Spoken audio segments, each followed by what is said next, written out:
Gegužės 11.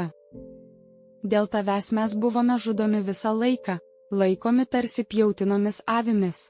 Psalmių 44 skyrius 22 eilutė. Neturėtume užmiršti tai, kad turime tik vieną auką, kurią aukojame Viešpačiui diena po dienos.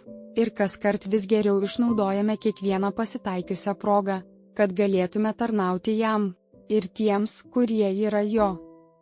Taip pat turime atsiminti, kad nors ši auka susideda iš daugelio mažų aukų, o kartais tokių mažų, kad prie jų net ir neapsistosime ir jų nevardinsime, tačiau visos šios aukos yra būtinos, kad galėtume papildyti šią vieną auką, kurią atlikome tada, kai buvome priimti į Dievo šeimyną.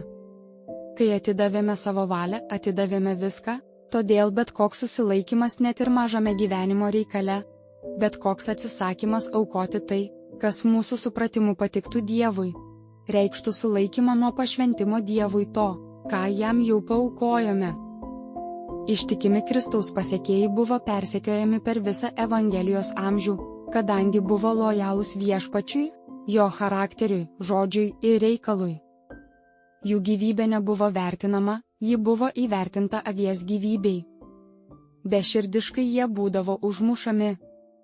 Tačiau kaip Jehovai buvo malonu matyti pasiaukojančią mirtį to, kuris buvo užmuštas kaip Dievo avinėlis, taip jam malonu matyti pasiaukojančią mirtį tų ištikimų, kurie ją aukoja dėl jo, kadangi brangi yra Viešpaties akise jo šventųjų mirtis.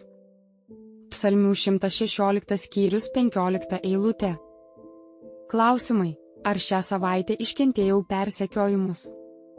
Kaip, kodėl, kokios buvo pasekmės? Dėl tavęs mes buvome žudomi visą laiką, laikomi tarsi pjautinomis avimis.